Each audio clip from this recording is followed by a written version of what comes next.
नमस्कार, आप देख रहे हैं छोटा नागपुर लाइव का ऑफिशियल फेसबुक पेज और इस वक्त हम लाइव हैं ऑटो प्रोफाइल लिमिटेड यूनिट 3 के प्लांट के सामने। और ये आदित्यपुर क्षेत्र है और टोल ब्रिज के निकट ये कंपनी स्थित है। और इसी कंपनी में 14 तारीख को एक मजदूर नाइट ड्यूटी करके अपने कार्य क्षेत्र से निकला और उसके बाद कुछ ही दूर जाकर जो है गमरिया में उनकी एक्सीडेंट हो गया और एक्सीडेंट होने के बाद बुरी तरह से घायल होने के बाद उनका इलाज के दौरान मौत हो गया। और मौत के बाद जो परिजन है वो परिजन यहाँ जुटे हुए हैं और यहाँ आप देख सकते हैं जो है सारे मजदूर और यहाँ के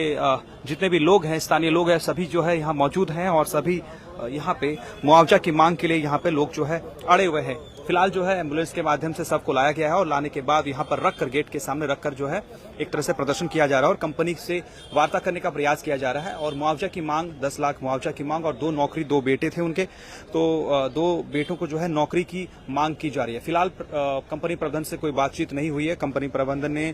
शुरुआत में 50,000 देने की बात कही थी, लेकिन जो परिजन है उनका कहना है कि टीएमएच में ही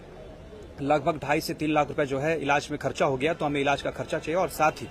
हमें 2 बेटों को नौकरी चाहिए। तो इसी के साथ ये रस्साकसी के बीच जो है यहाँ पे जुटे हुए हैं लोग और सैकड़ों की संख्या में सुबह का समय है और लोग जुटे हुए हैं और सभी अपने मांगों को लेकर अड़े हुए हैं। उनके परिजन यहाँ पहुंचे हुए हैं, उनका धर्मपत्नी पहुंची हुई, 2 पुत्र है यहाँ पे मौजूद हैं और सभी जो है नौकरी और मुआवजा की मांग कर रहे हैं। ये ऑटो प्रोफाइल लिमिटेड कंपनी है, यूनिट 3 आदित्यपुर का ये प्लांट है। जस्ट टोल ब्रिज के निकट जो है ये प्लांट स्थित है और इसी में वो काम करते थे। बताया जा रहा है कि परिजनों द्वारा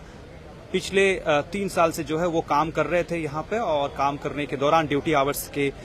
समय में, जो कि आधा घंटा पूर्व, जिस तरह कानून बताई जा रही है कि ड्यूटी के दौरान आधा घंटा पूर्व और आधा घंटा बाद तक कंपनी की जिम्मेदारी होती है, जिस वजह से आधा घंटा के अंदर जो दुर्घटना घटी है रोड में,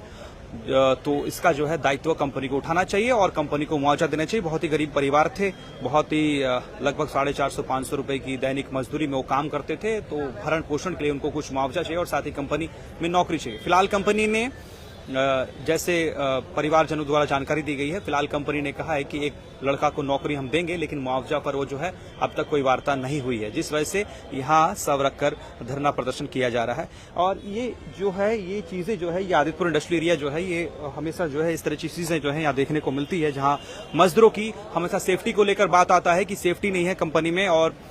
जिस वजह से बहुत बार कंपनी में भी दुर्घटनाएं घटती है। और जो सड़क है वो सड़क में भी एक्सीडेंट्स जो है लगातार बढ़ते जा रहा है। जिला में जो एक्सीडेंट्स है वो आउट ऑफ कंट्रोल है प्रशासन के। आप चाहे वो आप हाथाशाही बसा मुख्य मार्ग देखें, चाहे आप टाटा कांड्रा मुख्य मार्ग देखें या फिर आप चांडिल आपका सरायकला को जोड़ते हुए जो रोड देखें, सभी में जो है हर दिन आपको सड़क दुर्घटनाएं देखने को मिल रही है। तो कहीं ना कहीं एक प्रशासन की और एक जो यहाँ के सिस्टम है उस सिस्टम को देखने की जरूरत है कि आखिर क्यों ऐसे हो रही है। सड़कें सुदृढ़ीकरण तो हो चुका